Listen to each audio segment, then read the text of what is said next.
Yeah. Hi guys, I'm so excited to have with me AJ. I think he's the coolest comedian ever. He has been in the industry forever. He has a lot of insight on not only how to be a comedian, but just excel in the business because it is a music business.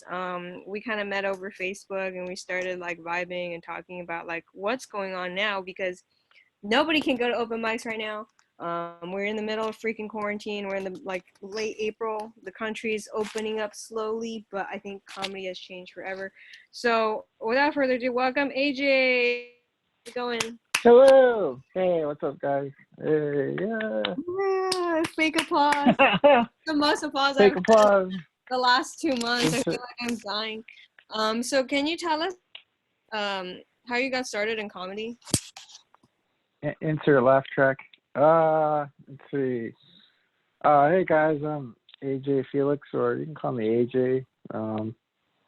I got started in comedy. I think it was in 2012. Yeah, 2012. And I was just doing a lot of open mics in the San Francisco Bay Area. I'm not from LA though. I go to LA here and there just to for other businesses, but yeah, I started around that time, and I just started hitting up all the open mics in Oakland, San Francisco, Mid Peninsula, San Jose, and like there's a lot of people that I know they're more successful than others, and I saw, and that you don't have to study business, you like to understand patterns, and I just been seeing that I for myself, I never wanted to have that spotlight. I never wanted to go far into the comedic. I want to get a Netflix special sort of thing. For me, I started in comedy because I just wanted to have fun with it. I didn't expect it. I didn't expect myself to like be big or be a star or anything like that. That was never my intention in stand-up comedy. For me, it was more like, what's funny? What's funny out there, and what can I talk about? What's acceptable? What's the topics? And I like to converse with people, and I like to discuss certain topics and try to find the humor in it and things, because everything that revolves around this, revolves in our life, is really funny. Yeah, for sure. And so, sorry, go ahead. Sorry. So yeah, sorry guys, I'm sober. But I'm not really active. Oh, what? What's that? Oh, say again. Sorry. So maybe it's Zoom connection, because I found you really fascinating because you know both sides of the coin. Like, so was there like an event that triggered you to start comedy, or were you just, let me just try it because it's from my man, there was an event that triggered me to go into comedy. I think what triggered it was like I was like really depressed, and I was just like walking around San Francisco, and I went to a bar, and there was like a sign up sheet for open mic, and I was like really cranky, and I was really grumpy, so I just went up there and started ranting about like everything that was pissing me off. Yeah. And people were laughing. I made some people laugh. I made some I had some good moments. I had my bad moments too, but I wasn't like a perfect comedian whatsoever. But I was like, well, I actually like doing this. I like broadcasting my thoughts out there. Not that they're like super important or anything like that, but it was like my hot take of like why I thought the things that I thought. And it was fun. Like I had a lot of fun going up on stage, but at the same time, I was in my dark times of like being really depressed and being really like I had like suicidal thoughts and stuff like that. So it was like I wasn't in my best time in my life, and I wasn't very fond of those times. But I remember meeting a lot of other people that were going through the same things. They were trying to tackle their own demons and everything. But But yeah, that's why I did started. I started because I was just like going bar hopping by myself, Mhm. and then I was like, hey, that looks pretty cool. I'm just gonna go up there, whatever, fuck it. Can I say fuck it on this Yeah, podcast? profanity Is is this a encouraged. frown? Yes. Okay. So Yeah. I don't know if it was a family friendly podcast Yeah, fuck it. in Anyone who Michigan. follows me, it's not family friendly. So screw them. Oh, yeah, okay, yeah. I started noticing that. So thank you for that because yeah, I think yeah, thank you for sharing that because I think I mean the reason why I went to comedy was because I got so mad from all the grief groups that were supposed to help me recover, like feel better.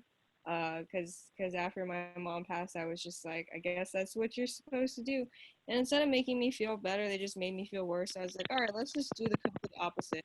And like I just started ranting. Like I remember my first joke was like, I'm a Trump supporter because I'm not a loser. So I'm just curious. Do you remember what you said on your first open mic? Like what was? Damn, I'm trying to remember. It was blurry that time because I was really high. I was smoking hella weed, and then I was like drinking a lot of beer Mhm. and a lot of shots. Because the first time that I went on stage, I was like super scared shitless. Mhm. So I was like, fuck, like. But it started clicking when I was up on stage. I was like, you know what? This is my time. This is my stage. This is like I get to say whatever I want. This for the next 2 minutes, 3 minutes. Like this is like me time. Not to sound narcissistic, but it kind of is. Yeah, it is. But like it was like this is my time. I like if people want to judge me, they can judge me afterwards. But Yeah. during this time, fuck it. Like I'm just gonna say whatever the fuck I want. And then during that time, I kind of forgot what kind of jokes I was talking about. I think it was That makes self-deprecating jokes about myself. sense. It was like talking about like, oh yeah, hey guys, I'm like 33 years old, and I think I made a joke about living with my mom, like the fact that she was my roommate, Mhm. something around those lines. It was kind of blurry, to be honest. I was really fucked up. All comics seem to be fucked up to me, Like everyone's smoking weed or Yeah, something. So like I'm kind of the weird one for not drinking. I mean, I order food and stuff to support the bar if they yeah. I support the bar. I support the yeah, bartenders. I yeah, support the wait staff.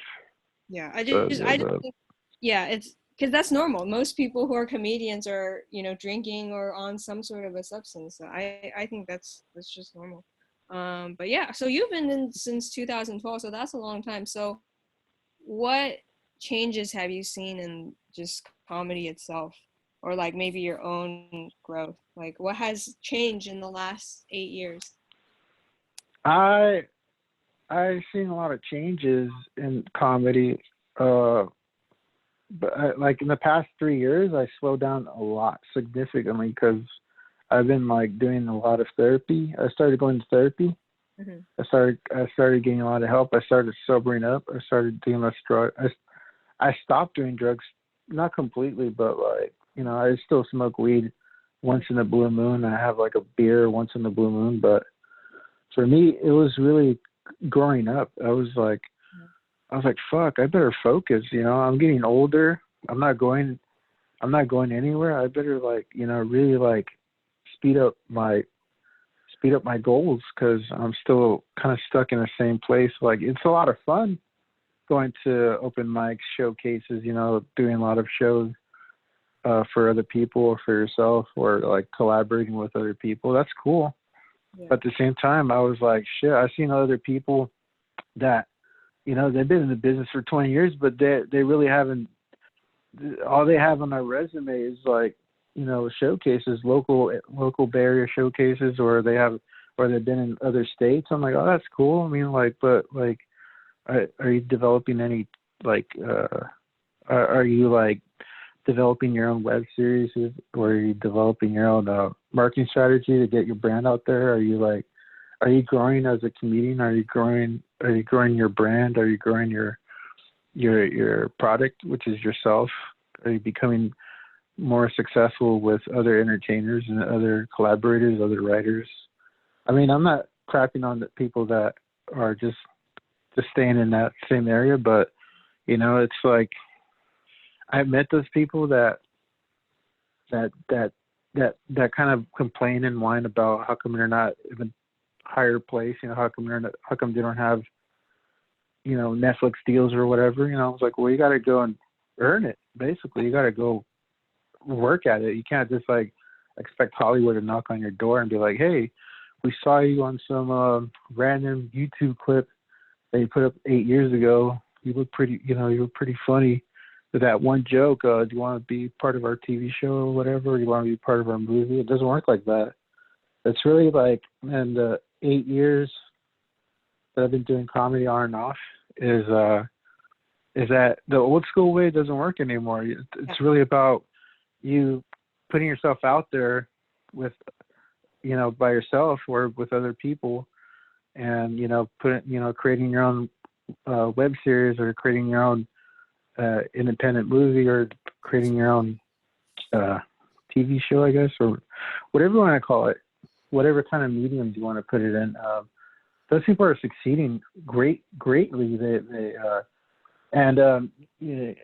They shop themselves around with agents or managers, and they just keep pushing. They start getting acting classes. They start taking writing classes, such as like for screenplay or for TV, for movie, for short comedy, for long comedy, whatever you want to call it. They're hustling. And for me, I came from like a really depressed zone from starting out in comedy, and then now I've been getting better. I've been doing a lot of self-reflecting. I've been getting therapy. I've been, I've just been taking care of myself. I've been growing up. I've been focusing a lot more. I've been trying to create a better discipline for myself. And then just like knowing what gaps I need to fill, such as, I suck at writing, or I suck at performance, or I suck at acting, delivering, or I suck at editing, or whatever, like whatever things that you're, being not good at. Yeah. You just get better at it, Yeah, exactly. I love that. So, it's so refreshing to see somebody just like care about the long-term like growth of the business. So, really curious to hear what. Sorry, go ahead. Oh yeah, in the past 3 years, I just been out of comedy, so it's like I just been like kind of like kind of like my own kind of rehab, where it's like I'm staying away from toxic people. There's a lot of toxic people in the comedy world. Yeah. Like not just San Francisco, but LA and other parts of the world too, and other parts of the states. So I just been like edging away from people, pushing myself away from toxic people that are just like, they hate themselves or they hate everything about life around them. And I'm just like, I don't think like that anymore. I try to be more positive. And, it sounds corny and everything, and it kind of does sound corny. I was like, I'm trying to be positive and shit. But it's really about self-loving and taking care of yourself and having self-respect and having dignity for yourself. So instead of having other people abuse you or treat you like shit, I'm like, that's not about me, man. I'm about like going up, leveling up. I'm not about being down there with you. So I'm out. So yeah, that's the way I am. Yeah, that's great. Thank you for sharing that. I think it's very important for comedians to hear that, because, no matter what stage that they're at, the common theme is just like, people start doing comedy to make themselves feel better, make other people feel better. And part of it, like you said, is just removing yourself away from toxic people. And we kind of bonded over Dr. Henry Cloud.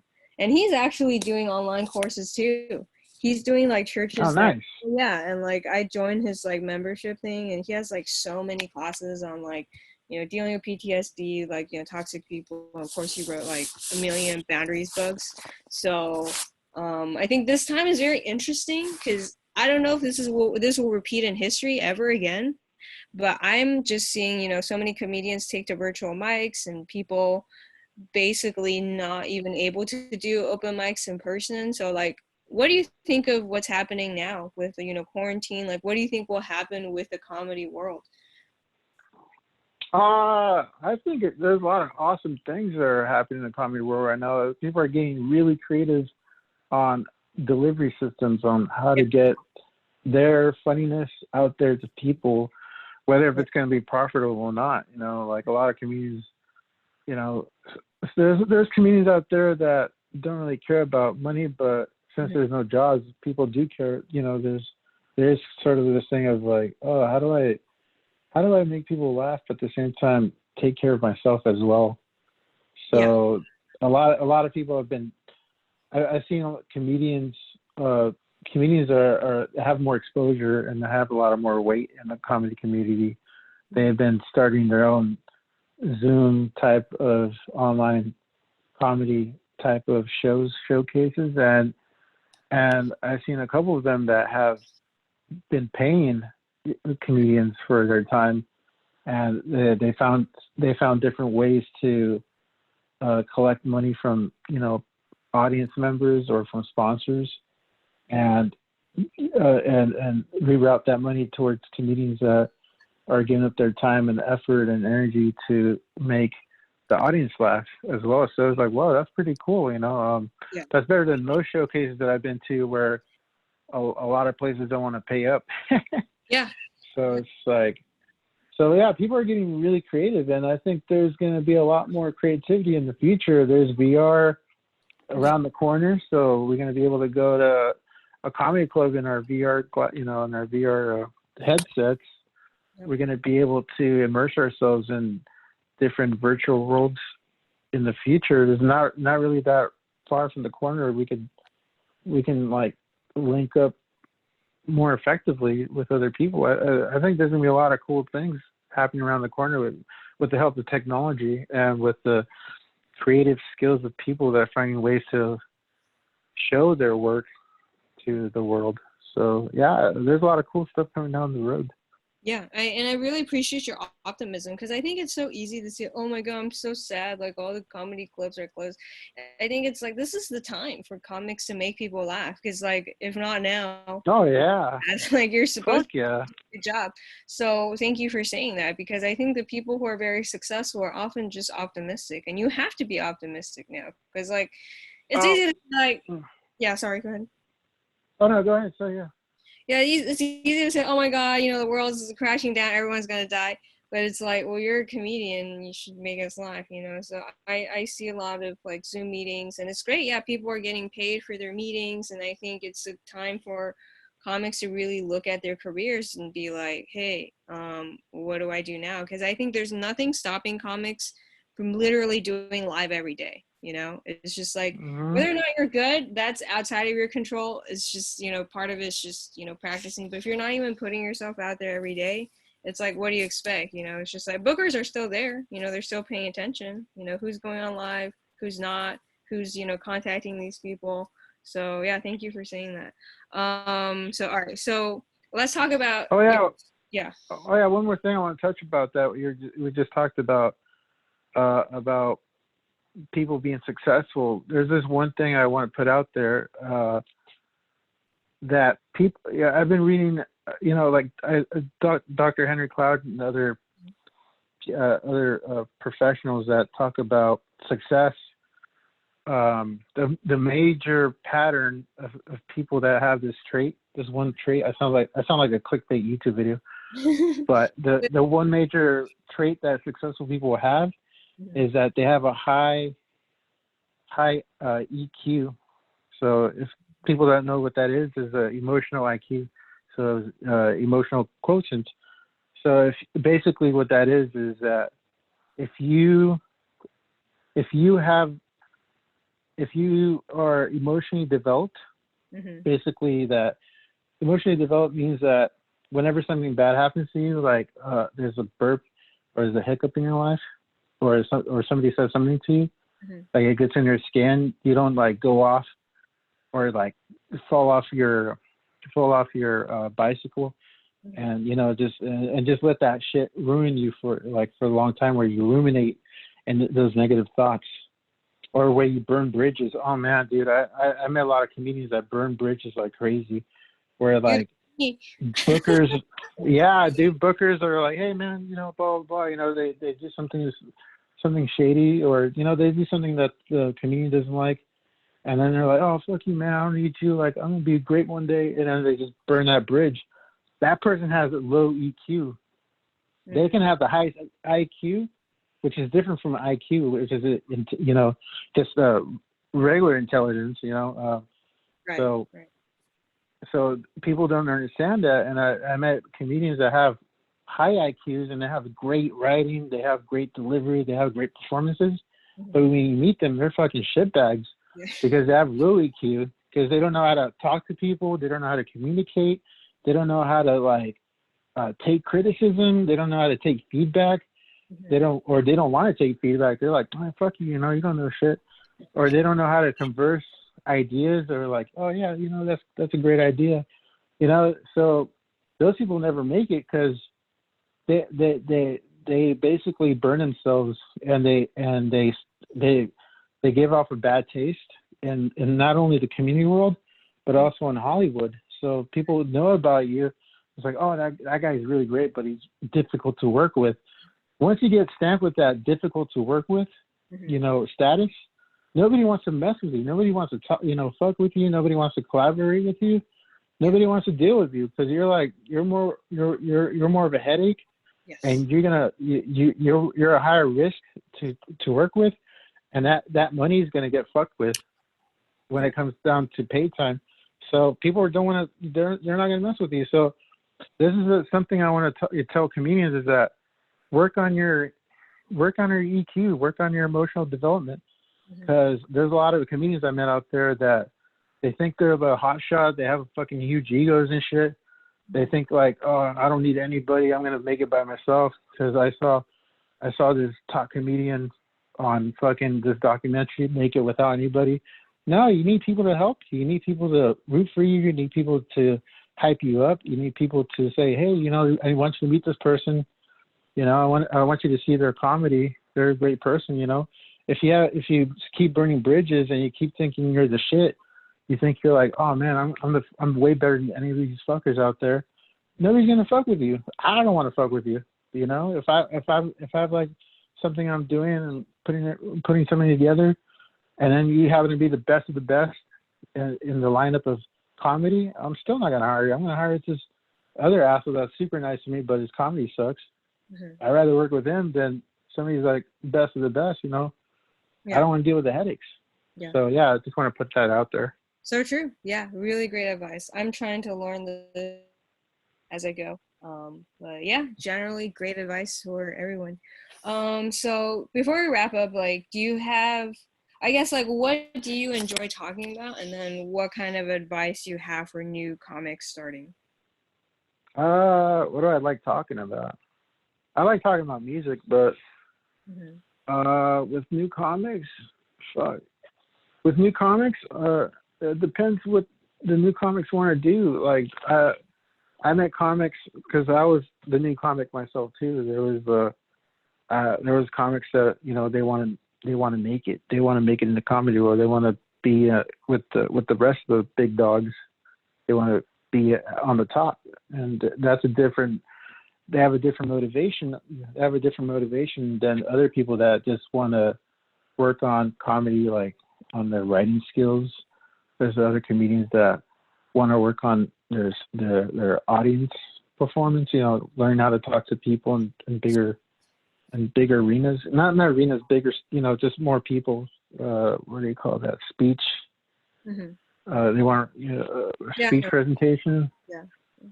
There's people that want to do something creative, like, you know, since they can't learn the guitar, they're like, oh well, maybe I'll just go on stage and talk about something funny that happened in my life, you know, or, you know. So there's a whole range of comedians that go on stage for the first time and they have different motivations, but then those motivations change over time. Yes. And, you know, you got these writers, or you got these comedians who are like, you know what, I want to get better at my art. So they start learning about writing. They start learning about presentations. So, you know, it's really fun and weird being a new comedian, because there's a lot of information out there. And then if you want to become a comedic actor, I suggest you start taking acting lessons with credible acting schools, and always research those schools, because a lot of these comedy actors that you see on TV, they used to do stand-up while they were learning while they were going to acting school.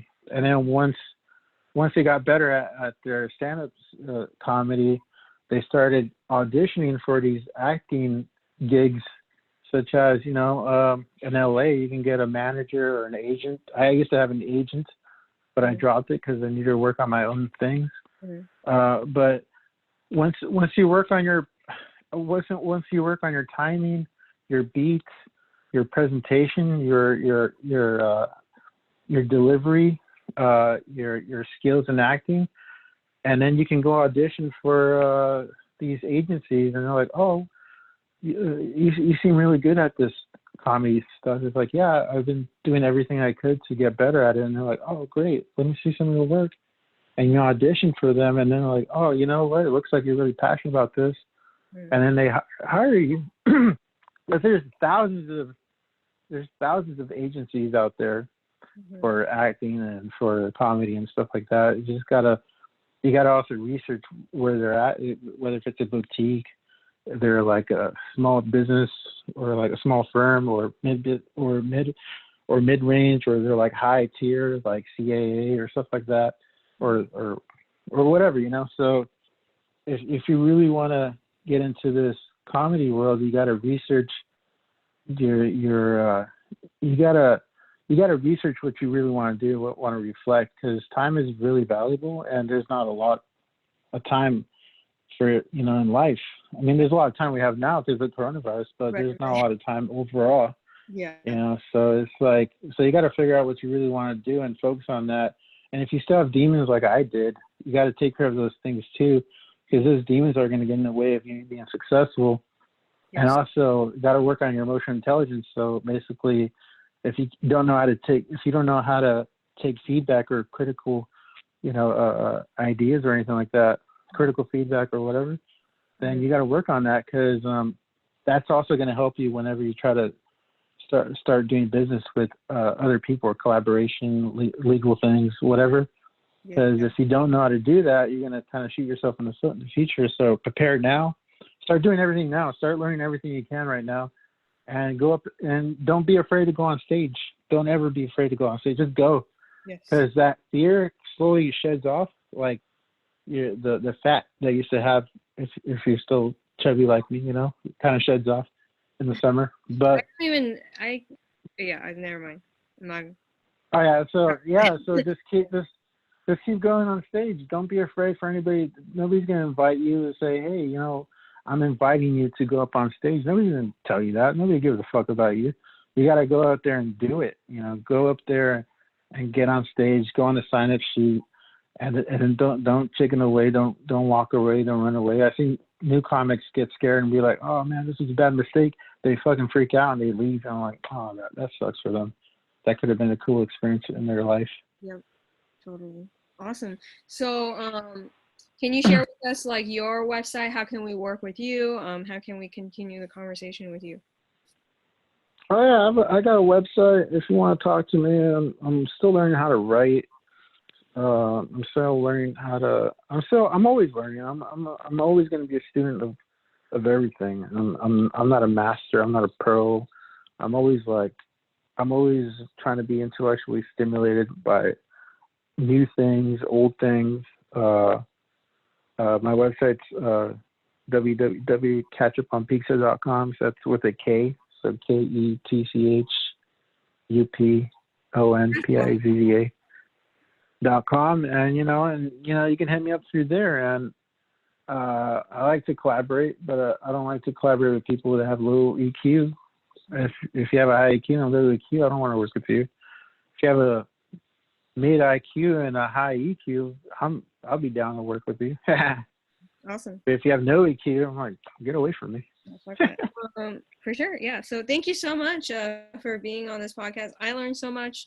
I hope you guys did as well. Thank you so much, AJ, and I hope to have you on future shows to come.